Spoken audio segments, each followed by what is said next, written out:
Good morning, and welcome again to another edition of the Veterans Forum.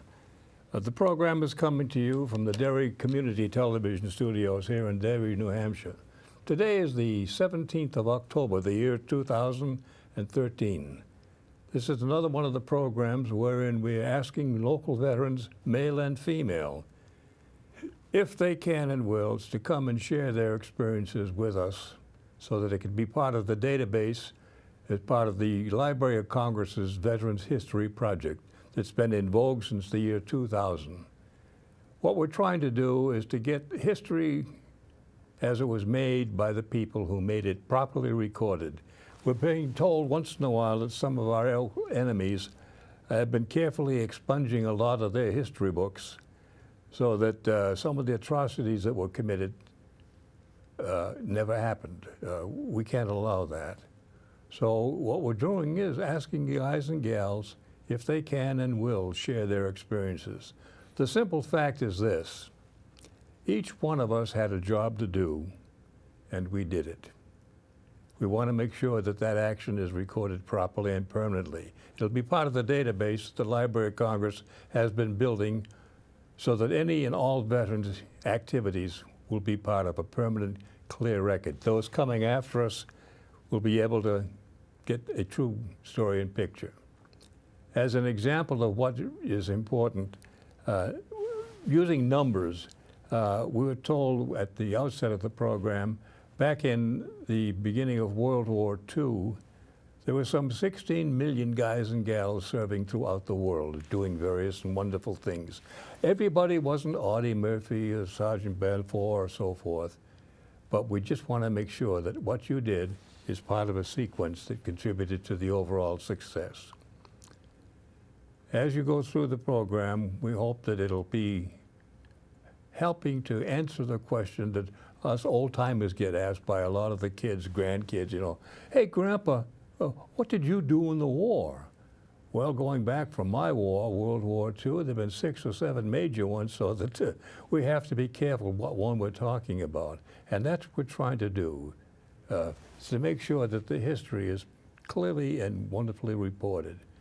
One of the good things about this, it also is a very cathartic situation in that I've been told by some of the POWs that I've had the privilege of interviewing, it's given them a chance to unload a lot of baggage that they've had for many, many years, that they've not talked to anybody about it, couldn't identify what they said. And at the end of the program, quite simply, I said, "Phew, thank you, Bob. I've gotten rid of that stuff." On a more serious but a very recent note, I had occasion once in a while to become very familiar and friendly with a lot of the guys. But over time, you build up a rapport. I had one fellow who was a classic Marine. He did all kinds of wonderful things, and we were able to get a lot of it on the program. Well, Joe and I kept in contact for many years. About 6 months ago, I got a call. I was calling him, we do. He lives in New York State. And his daughter answered the phone. I said, "Well, is Joe around?" He said, "Bob, he's no longer with us. He died about a week ago." Well, that came as a blow because we were good buddies, pure and simple. But she said, "There's something wonderful I think I must share with you, and we appreciate what you did with Dad." It seems that after the funeral, they found the DVD of the show that we had done many years before that. And they said, even though Grandpa's not here now, we can always go visit him. That was a tearjerker, pure and simple. But that's the depth that we're trying to do, not to make everybody cry, but it's the human part of what this is all about. Today we have another young fellow here. I'll call him Dave. His real name is David. I will ask him to introduce himself, and then we'll get the show on the road. But before that, I'd like to show you a recent picture of David and his son. Dave is the old guy there with all the stripes on the side, and that's his son with him. Both Marines, both proud, and I understand his uniform still fits. David, with that introduction, I'd like you to introduce yourself, please. Give us your full name, spell your last name for the record, branch of service, and where you now live. Yes, my name is David J. Woodburn, W-O-O-D-B-U-R-N. I live in Claremont, New Hampshire at this time, and my branch of service is United States Marines. Oh, from when to when? Well, I first joined the Marines on my 17th birthday in 1965 or 6. And I spent 3 years on active duty. And I'm a Vietnam veteran. One of those 3 years, of course, was in Vietnam. And then I got out for a period of time, and I went back. Back in the service, in the Corps? Yes, back in the Marine Corps. I returned. I did 3 years the first time, and 10 or 12 years the second time, for a total of 13 years, 3 months, and 23 days. How many hours and seconds? I got out about 8:30, 9 o'clock in the morning on the last day.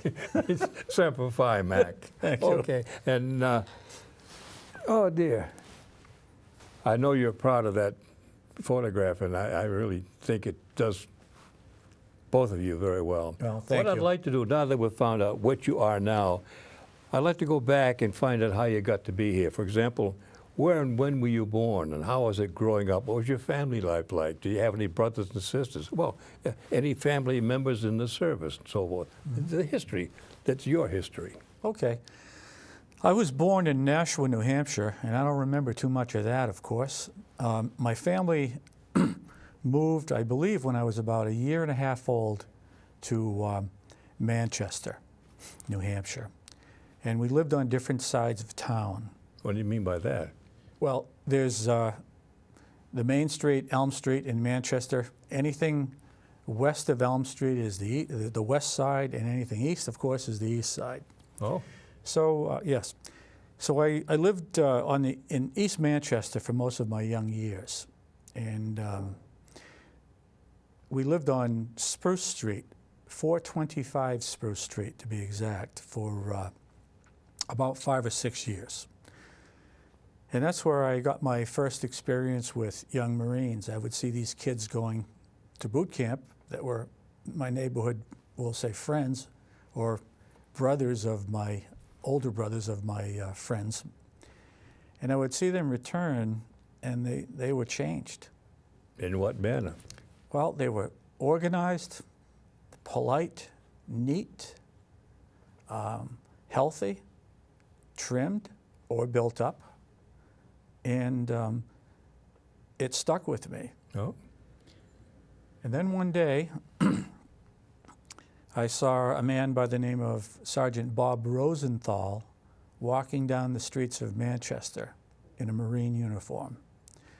And I saw him more than one time, and I couldn't get my eyes off the guy. He was in such good physical condition.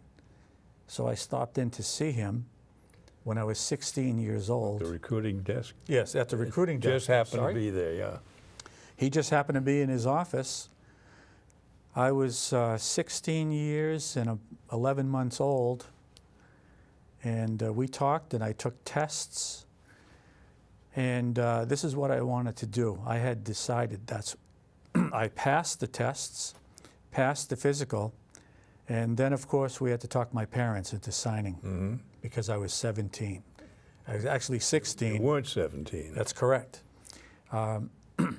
All the paperwork was completed when I was 16 years old, and I passed everything, and I went to boot camp on my 17th birthday. I can remember my father putting on his tie and taking me to the train station in Manchester. Anytime my father, anytime my father wore a tie. It was something special. That's right. Amen. He signed me off, and from there we took the train to Boston, and we were sworn in Boston.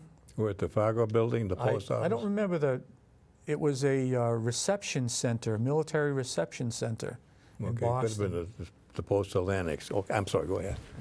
Anyway, we all swore in together, and we were taken to the airport by bus, And we got on this big plane. It was my first time. And I remember the engine starting up, two big, huge propeller-driven engines. And I remember the smoke coming out of these things when they started.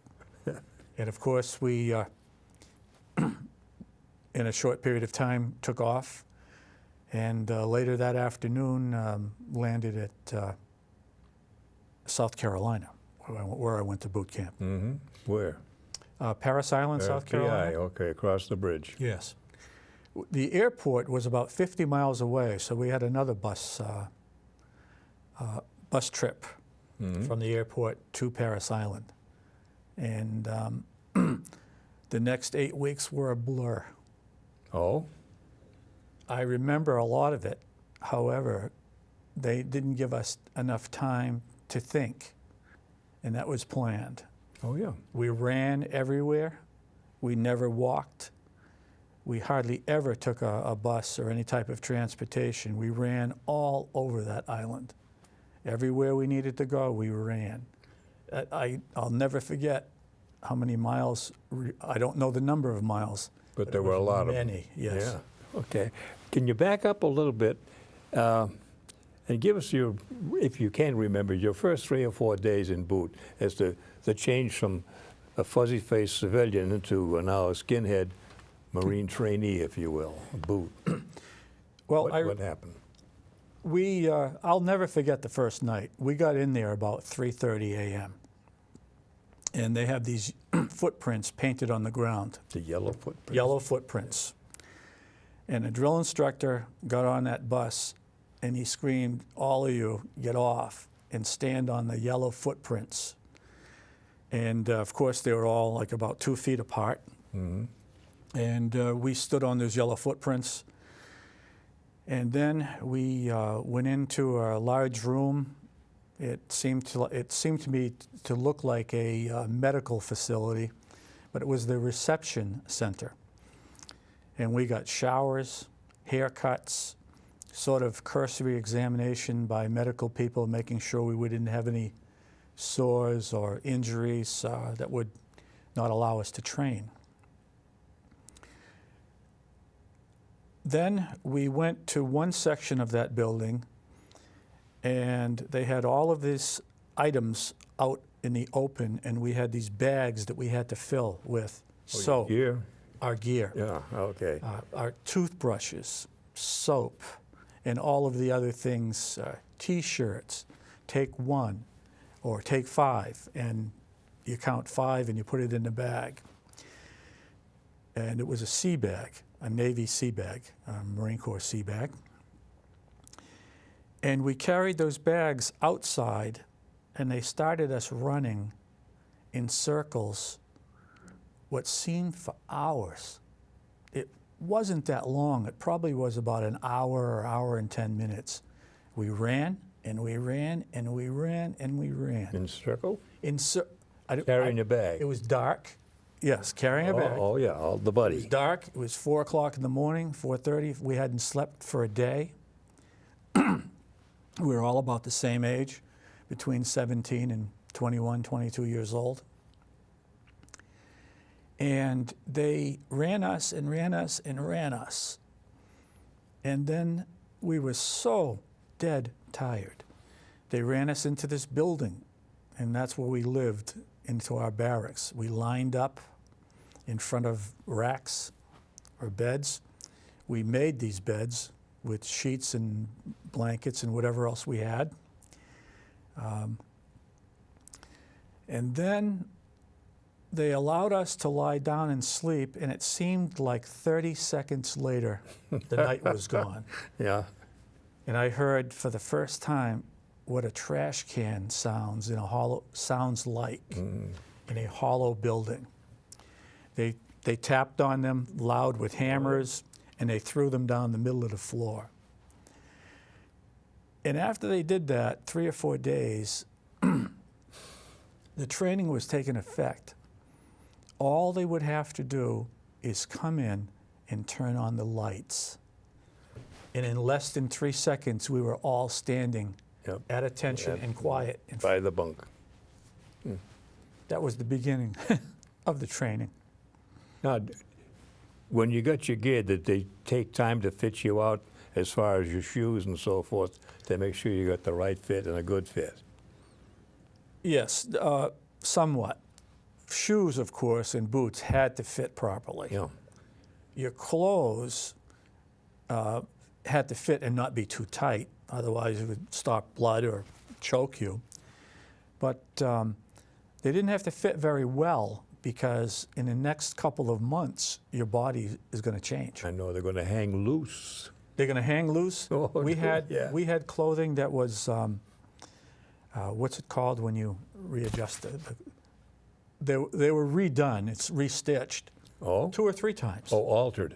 Altered. They were Yay, altered. good for me. Thank you. They were altered 2 or 3 times while we were there. Oh, yeah. And taking him in. Taking him in, letting him out, getting the arms bigger and the waist smaller, you know. And then, of course, we had our final alterations towards the ends of boot camp, so we'd be presentable at graduation. Exactly what did you do in that 8 weeks of boot camp? What kind of training and instructions were you given? Well, we had running. Oh, that's given. Running and eating. Running and eating. We ate very fast. We ran everywhere. We didn't jog. We ran everywhere as a platoon. 80 guys running everywhere. We had swimming, hand fighting or boxing, hand-to-hand combat, which would be the boxing combined with wrestling and chokeholds and things like that. We spent 2 weeks at the rifle range. When were you issued your rifle? Your buddy? Well, we went, my buddy.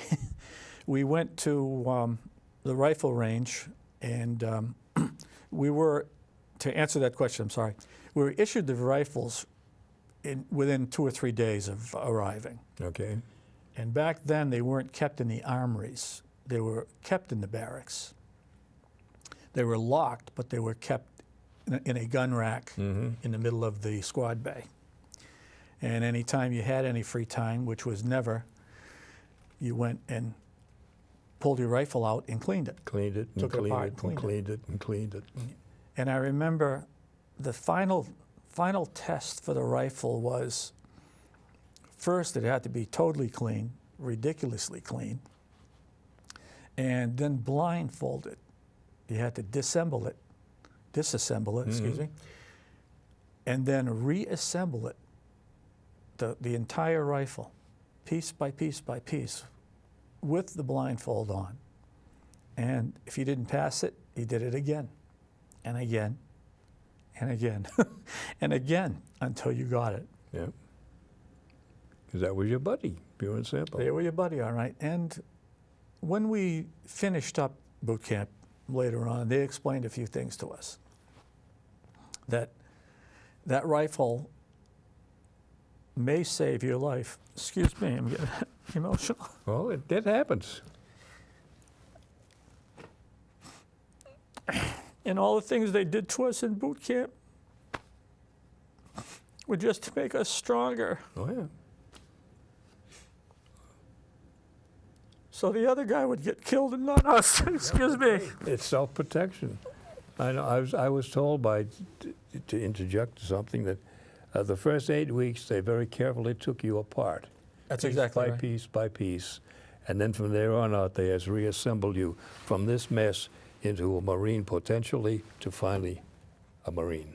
That's right. And that's the way it worked. Yeah, it's the way it worked. And they'd been doing that for a long period of time, and they still do it. Oh, yeah. And it's perfected. And it works. And it's perfected to the point where they'll continue to perfect it to the point where they know exactly what they need to do to improve it, and they just keep polishing and polishing and polishing that training. No. Excuse me. After that was where? Parris Island? Parris Island, South Carolina. Then you go down to Lejeune after that? Well, where'd you go from there? Right from there, it was Christmas. We graduated the day before Christmas. Oh, Merry Christmas. We left there. Thank you. And one thing I never forgot, you're ringing these little bells with me now.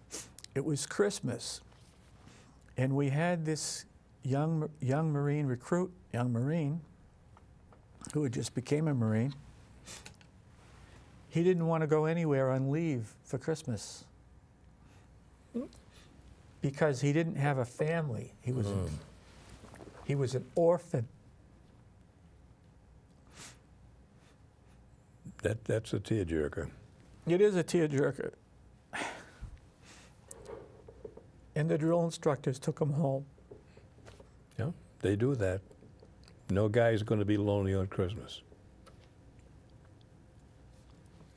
Okay. The guy you think who was trying to kill you for the past 3 months takes you home to his family. Oh, yeah. Now, how about the treatments you got from the DIs? We've had the World War II rough and tumble prodding type versus the newer guys that they're much more polite, I've been told. Well, how were you treated? That's what I was told too. Our drill instructors were not polite at all. They did not hit us, although I did see one guy get it. And he kept laughing in photographs. And I saw a drill instructor at that time, back in the 60s, walked up to him, grabbed him by the collar, and slapped him in the face. He was 25 years old. He had already been in the Army for 4 years. And the Army? He was in the Army for 4 years. Got out of the Army. And, right. He satisfactorily completed his service in the Army and then joined the Marines. I never forgot this because it impacted me. When I saw them grab this guy. Physically manhandle him. One hand. Yeah. And just give him a slap. It surprised him. It didn't hurt him. He was in too great shape at that time. Why was he laughing? Is it just a nervous reaction, or he thought it was a big joke? It's a good point. I think that he was there. He thought he was there to kind of show how much he knew and grandstanding. Grandstanding and teaching a lesson. And that was the last day he left. Okay. And he graduated with us. And he became part of that group. And he wasn't a single person. He was part of the platoon. So again, the drill instructors were successful. Oh, yeah. Yeah. No man's an island, particularly at PI. Yeah. And nothing was held against him. No. He graduated with us. Yeah. Now, did you have a 10-day after that, or did you go right to the next base? I had 10 days because it was Christmas. Mm-hmm. Did you go home? And I went home. And how were you received there? The hero, conquering hero. Well, my family, my mother and father, I never appreciated food like I did in home-cooked food. Mm-hmm. The Marine Corps food was good. Yeah, but my mother's kept me alive. It was good, but Mom's cooking was better. Yeah, because she had more time to work with you. They only had a few months. Now, when you did get home, how did you feel? Kind of proud that you'd done something spectacular by having passed and became the anchor in the shield? Well, they taught us that don't be cocky, because there's always somebody who can cockier and who can. No one likes a wise guy, and we weren't wise guys. We were young, trained Marines. One thing I did, though, I was bullied as a child, and it scared me to death. And these kids would hold my face in the snow, and I know what looking at a snowbank looks like. You can't see, it's gray, and and you don't know, you're a child, you don't know whether you're going to breathe again. Yeah. They scared me. So after I graduated from boot camp, I went looking for them. I wanted to know if they wanted to push my face in the snow. Hey, now I'm ready to say no. Yeah, I wouldn't have done anything to them. But I found out they were running like crazy away from me, and I was so happy. Okay. Yeah. Step one. Now, after when you get back home and leave was over, what did you then report? I went to Camp Lejeune, North Carolina. It's a real huge base, of course. And I went to a section of the base they called Stone Bay. And it was for infantry training. And it was winter, and it was cold. I had a little snow on the ground. And at night, we all, about 20 or 30 of us in this little barracks, surrounded a kerosene stove to keep warm. And I spent a couple of weeks there training. So was that an enclosed building or just a squad tent? Oh, an enclosed building. Okay, all right. Yeah, that was heated with kerosene heater. Space stinky, heater. smelly kerosene. Oh, stinky, smelly kerosene. But Yeah. that's the way they That's heated it. Yeah. And trained there, infantry training, advanced infantry training for 2 or 3 weeks. And then I went home again, I believe, for 3 or 4 days. And the Marine Corps assigned me to be a truck mechanic and sent me to Camp Pendleton, California, where I went to school for 6 weeks. Upon completion of that school, I was stationed in Camp Lejeune, North Carolina. Here we go. Okay. Trying to track Zigzag. myself. Zigzagging across the country. And I was in a shop one day. Things were starting to cool down now. I was trained, and I was a permanent member of an organization on the base at Camp Lejeune. And one day, someone walked up to me and said, "We're looking for Vietnam volunteers. You're probably going to go anyway, but would you like to volunteer?" I said, "Yes." Sure. And then I went home again for 30 days. And then, of course, I reported out in California to what they called Staging Battalion, where we trained for a month. What was your training? Was it jungle-type training? Jungle-type training. We had classes on what to expect. We had classes on the people, classes on the language, classes on the enemy, classes on the VC, the Vietnamese Communist, and classes on the North Vietnamese regulars, which would be our enemy, but they were a regular uniformed army, whereas the VC had no uniforms. Ragtag. Ragtag, yeah, caused trouble. A lot of trouble. Oh, yeah. And when did you ship over? I shipped over on the Hugh S. Gaffey. I reported, of course, to the base Camp Pendleton. Okay. Completed training, and then they took us down on a bus to the ship. And I was on a ship in the harbor for about 3 days. Oh. The Gaffey, Hugh S. Gaffey, Gaffey, I believe. I looked it up on the internet not too long ago, and it was still listed. And it was a travel ship. Oh, cruise ship? Yeah, not a cruise. Oh no, but I ship. mean, it was a cruise ship converted to a transport? It was it was what they called an MSTS, specifically built to transport military people. Oh, okay. And it had about 10 decks deep from the main deck. And I was 6 decks down. I can remember that. So I had to walk through 6 ladderways, 6 floors to get down to my floor. And if you want to call it a floor, you walk down a galleyway or hallway, and then I was 5 to 6 racks up. We were stacked about 8 high. And it took 3.5 to 4 weeks to get across. We landed in Okinawa just for a break, and then I believe that they made arrangements from Okinawa by telephone or radio to accept us at the docks in Vietnam.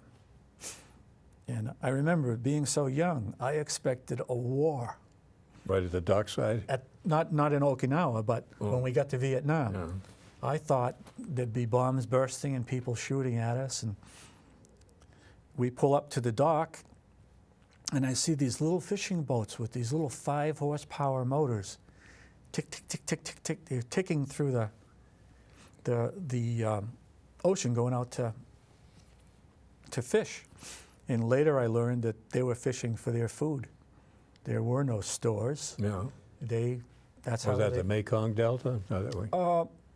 I believe it was, I'm not sure if that was, no, Mekong Delta was a little south of that. I think it was Da Nang Harbor. Okay, I'm just trying to get oriented. Thank you.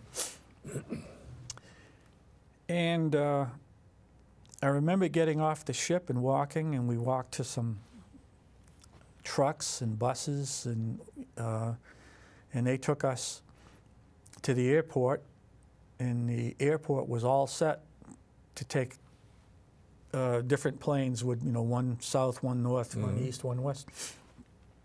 We headed north, and I landed in Fubai and spent the next 12 months there. And that was, let's see, the ship left in December of 1966. I was all of 1967 in Vietnam, and I came home in January, the first week of 1968. Okay, now, and when we talked before, you were in the first, second, and third divisions. What division were you in the first time? The second? Second Marine Division is Camp Lejeune, North Carolina. That's East Coast. That's correct. That's the East Coast. West Coast, I'm losing track of my divisions now. I believe the 3rd Marine Division was in California, 1st Marine Division in Okinawa, and portions of that spread out through the Orient there. Let's see. Now, when you were in Nam, up at where you say, I can't pronounce some of those words, were you ever under fire in combat? Or? Well, several times our base was hit by mortars. Okay. And it was estimated that each event, I'd say 3 to 4 times in a year, which is every 3 months, we were hit by mortars, and the mortars were probably 60, 70, 80 rounds. And we just had to sit quiet in a bunker that we made out of sandbags until we were given the okay to get out of the bunker and back to bed to get some rest. Okay. To the hooch. The hooch, in the hooch. And I never forget that hooch. I was home for 12 months. Well, describe it, because some of the people may want to go take that trip someday. Well, was it 4-man or 6-man tent? No, we had, these were built rather large. There were about 12 guys. Oh. And the Seabees, our naval construction people, made these. And they had wood frames with cloth tops. And the tops, of course, tent tops, kept us from the rain. And so they were wood floors, wood and metal siding with a cloth top. Okay. You had lights, electricity? We had electricity, but we were sort of. They got the electricity to the hooch, and we took care of it from the inside. Yeah, okay. We learned how to wire. Yeah. If it's smoking, don't touch it. That's right. Yeah. Don't touch an open wire. You know. Let's see. Now then, by now you must have built up some pretty good buddy systems. Did you start to really get buddy with any particular guy or guys? Yes. That you just automatically knew they were that for you and you were there for them? Yeah, one guy in Vietnam, we promised to look for each other back in the USA. And that gives you hope. You know, you're away, there's no real good food, you're away from your family. We're living in dirt 7 days a week. So you make some promises and you try to keep them when you come back. You know? Yeah. Did you? Well, I did, But as life has it, it can throw you some curves. I contacted this friend, and I got a hold of his mother. I couldn't believe she was still alive. I never forgot her name, and I never forgot the town she lived in. And I used directory assistance, telephone books, or whatever, and I found her. It was in Park Rapids, Minnesota. I called, and she answers the phone. And she told me her son no longer lived with her, and she was in her 90s, I believe. But he was in Alaska. He lived in Alaska with some friends, and she gave me the telephone number. I called this number, and I remember a female young lady answered. She said, well, yes, I can get him. He's probably 2 or 3 minutes away, but please hold on. I says, I will. She went and got this friend of mine, and he came to the phone, and he didn't remember who I was. Ooh. Alzheimer's or something like that? Alcohol. Oh, fried his brains. Alcohol fried his brain. And I tried to explain to him, I says, listen, we slept like 15 to 20 inches apart for a year. We shared socks. Hey, all my socks are dirty. You got any clean socks? Yeah. He threw me a pair of socks. I throw him a pair of socks. We're all about the same size. We shared shirts,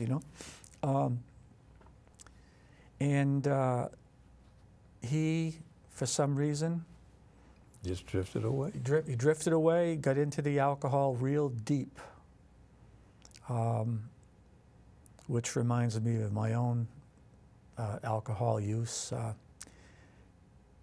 I was in Japan later on in years, on my second enlistment, and I got in a little trouble. Not very much, but I thought I was smart enough I sort of turned myself in, if you want to call it that. I was having trouble with alcohol, and the word was out on base, if you're having trouble, you won't be punished if you turn yourself in. Okay, to get help. To get help, yes. Yeah. Not for any problems, but to try to get off the booze. Well, I was a beer drinker. And I went for my initial interview, and I went for another interview, and then I went to these little meetings they had for people who abused alcohol. This was sort of the beginning of the military's formal treatment of people and alcohol problems, rather than just categorizing someone as a drunk and throwing him out. Deep sixing him, yeah. And deep sixing him, right. So anyway, I end up, one thing leads to another, and I end up not only responding to their treatment, if you want to call it that, but they asked me to go to school in the Philippines at the Subic Bay Naval Base for 3 months.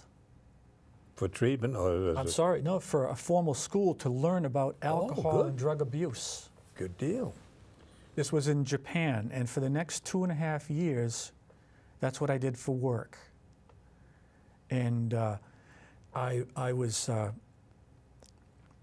of course, not a counselor. A counselor has a college education in... all the good stuff. All the good stuff. I was called an evaluator. If anyone, it was nice how it worked. People who would be stopped by the military police in Japan for drinking and driving. Not only did they have to answer their offense, but part of the deal was they had to go see us.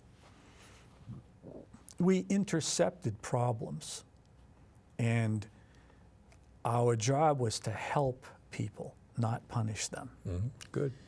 And I can remember this one guy on the base in Japan. All he did was smile. And one day, I saw him different places. I was stationed at a small Marine Air Station in Iwakuni, Japan. And this guy was always smiling, but he was always lit up on alcohol. And he got sent to us finally. I was surprised. I said, "What are you doing here? You're always smiling. I see you around the base." And he said, "The reason I smile is I'm lit half the time on some type of alcohol." And I said, "Really?" And now my training from these schools I went to kicks in. I said, "That's probably the first honest statement you said to yourself In a long time. in a long time. Yeah. And I'm not here to punish you. And nothing that we talk about goes anywhere. And if it does, we won't let them punish you for anything you said here." And so we sort of became friendly. Then I saw this guy hanging around, smiling on the base, but he wasn't hanging around with a case of beer on his shoulder. He was going to play tennis or softball. He made the twist. He made the twist. Yeah. He made the turn. Good. Anyway, so that was something that I still remember today that was very positive. Good. So there is goodness in there all the time. Oh, yeah. Anything else as far as when you were there that long, any particular leaves or TDY stuff that you had going to, say, back into Japan for R&R or something like that? Well, Japan was sort of a highlight of my life. My wife and I, we lived in a little Japanese house. Oh, you were married by then? Oh, yes, I was. And my wife, Anne. Where'd you meet her? Excuse me, I'm glad you asked. I was on recruiting duty in Claremont, New Hampshire. Whoops. Okay, go ahead. And I was there for 54 months. And she worked in the dry cleaners. And there were a couple of different cleaners in town. And I couldn't get the cleaners to clean and press the uniforms the way the Marine Corps demanded them to be. Yeah. Stripes down the middle, creases down the middle, 3 down the back, split in 3 ways. So I don't know this young lady. So I go in and I drop my stuff off in the cleaners. She takes it, "Thank you, it'll be ready Tuesday." And I told her, I says, "I need to talk to you though for a moment." I said, "You see the buttons in the front? They have to be split with a crease on both pockets. And there needs to be a crease in the center of the back, and then 2 more equally divided." And she says, "Okay," and she starts saying, she went over it again with me. She says, "You want them right here," and then flip them over here and here. I said, "Yes, and they have to be just like that, or I'm not allowed to wear them." So I go pick up my stuff at the cleaners where she was employed, and it's perfect. You're hired. And then I took some more back there, and perfect. And I took again.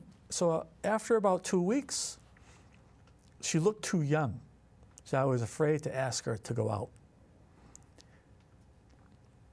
She still looks very young, but she looked too young. She looked like she was 16 or 17. And I was 23, 24 years old. Well, it's an old stud. And I was very old, and she was real young.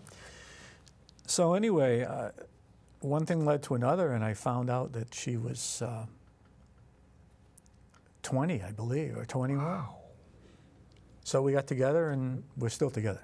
Good deal. Yeah.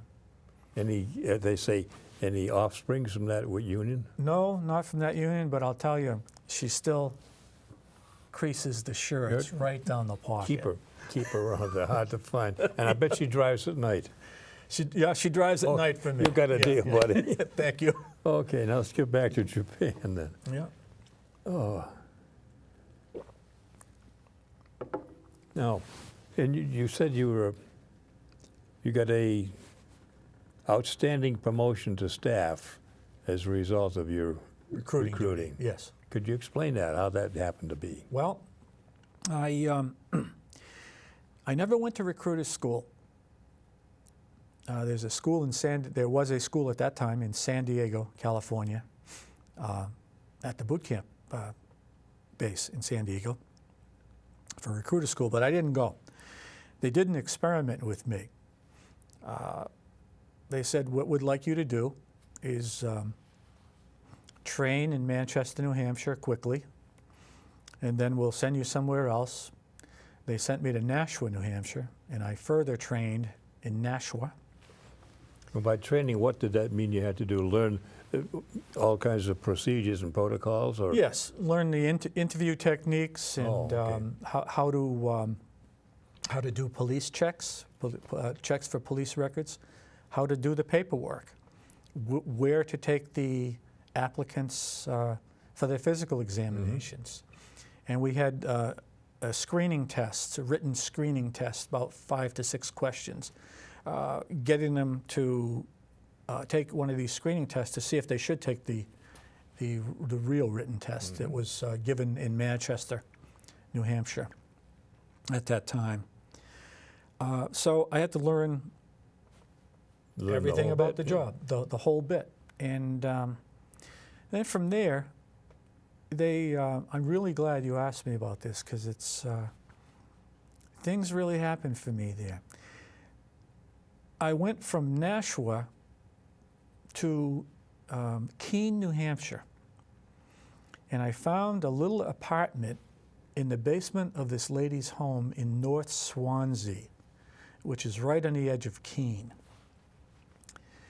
And they told me to put a telephone in my apartment, and I did, and it was a government phone. And I started making my telephone calls on these lists of names that were provided to me from there, out of my basement. And I would meet these kids at the library, at their school, at the police station for interviews. I would meet them. The police department. Okay. The police department would allow me to have a little. Oh, okay, a point of contact. Yeah, point of contact. You were going to bail him out of jail. Or something. No. Okay. That was clear. If you're going to be going to jail, that's where you're going. You're not going with us. You know. Okay. But anyway, I made quota in Keene out of the basement of my home. I mean, I'm not showing off, but I'm very proud of that. It's like you should be. So they decided to open an office in Keene, and a real one in the post office building. This took a little while. So for the next 3 months, I worked out of the basement of my home, and then the American Legion gave me a little space. That was really nice of them. That really helped out. They gave me a little space so I could do interviews in a little side room that they just had vacant. So anyway, as life has it, a new recruiter checked into the headquarters in Manchester, New Hampshire. And I got the phone call, he's going to Keene. And my question was, where do I go? Where do I go? Yeah. They said, well, you're going to train him for a week or two. They said he's a real bright guy. We got his history. And you're going to train him for a week or two, then you're going to let him, Fly by himself. Fly by himself, teach him how to fly, and then throw him out the window. And we'd like you to look at this place in Claremont. It's vacant. So I said, okay, that's what I'll do. I found it's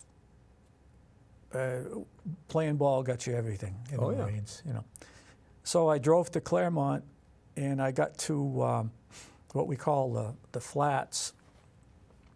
That was in North Charlestown, and there was a big barn on the left. There was huge grass fields, and they were hang gliding that day, flying hang gliders off this hill. And I saw all that green and the barns, and then I pulled into Claremont, and I looked around. I got down into the square, and I looked to the left, and there's Mount Ascutney, big, huge mountain in Vermont, looking at us. And I said, I'm never leaving here. Oh. So for 54 months, I was in Claremont, New Hampshire. But it was a challenge. I walked in that office. It was empty. hadn't had a recruiter there in a year. There was no furniture.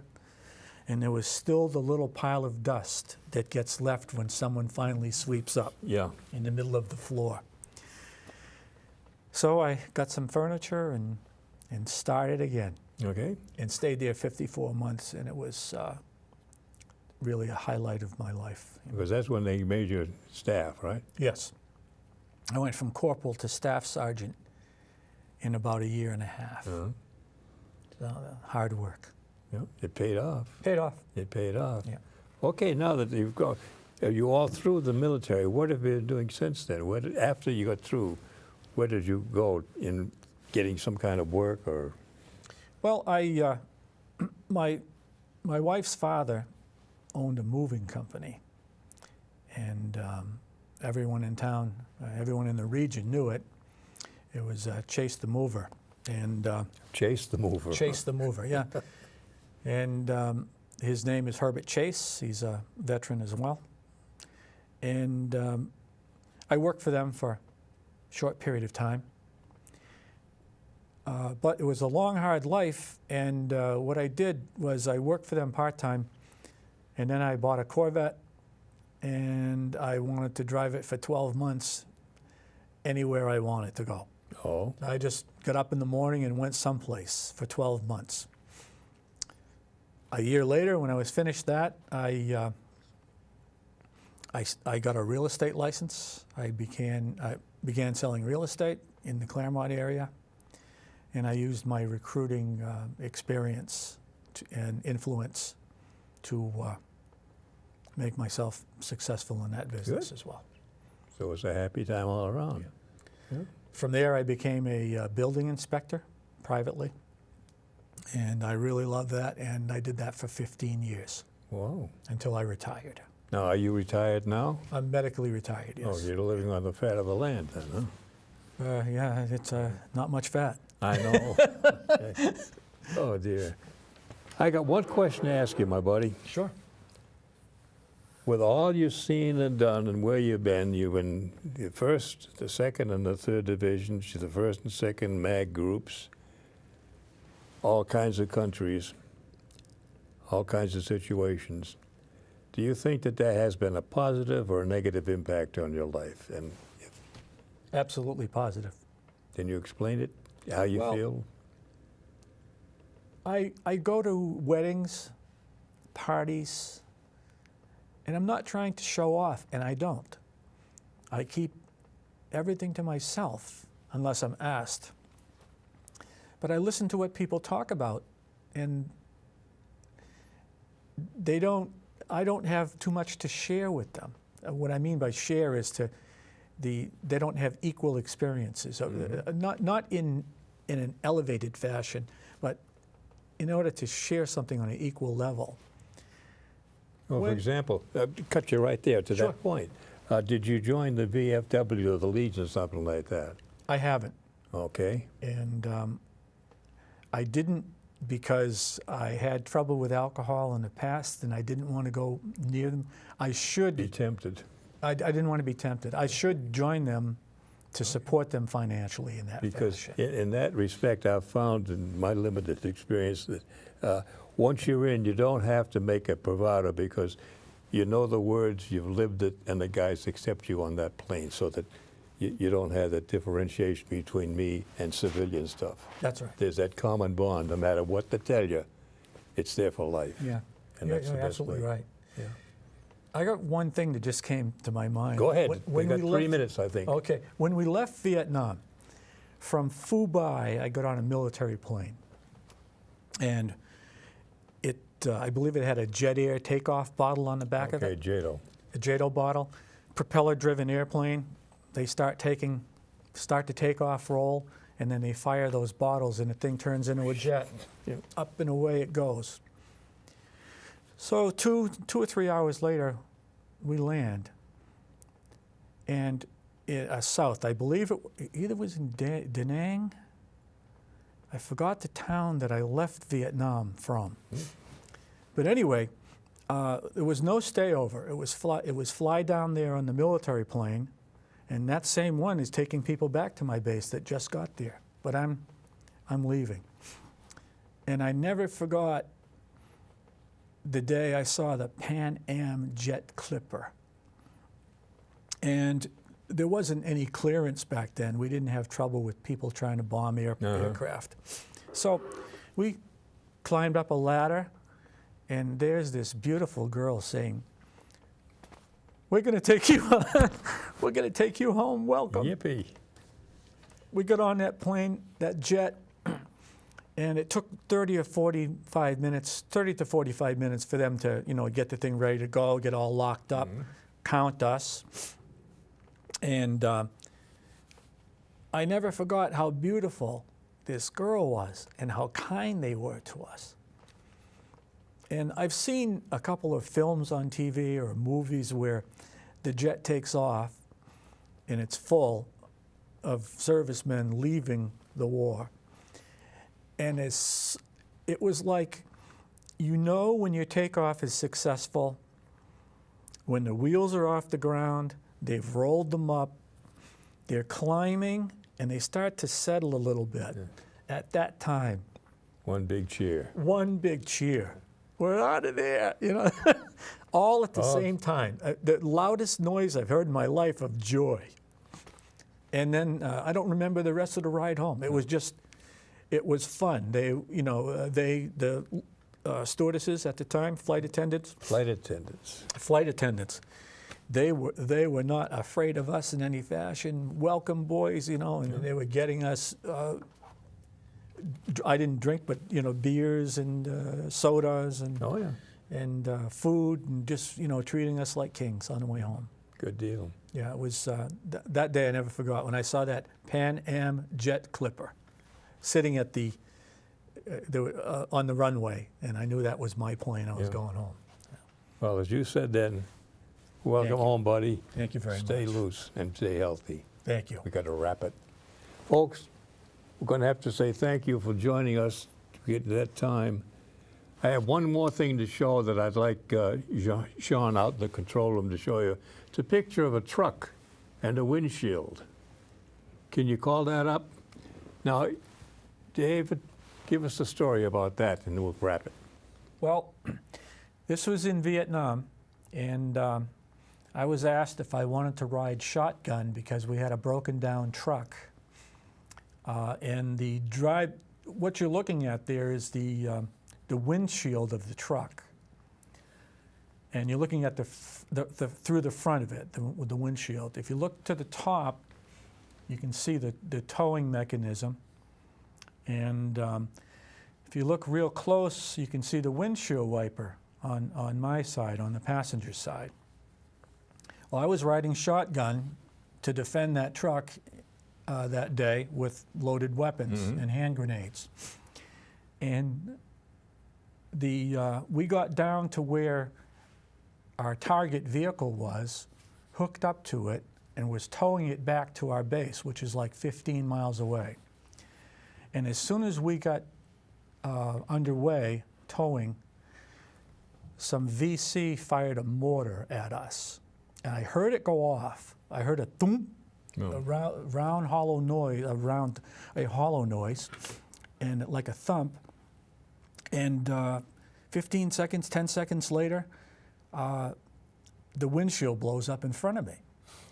I have glass all over my face and hair, and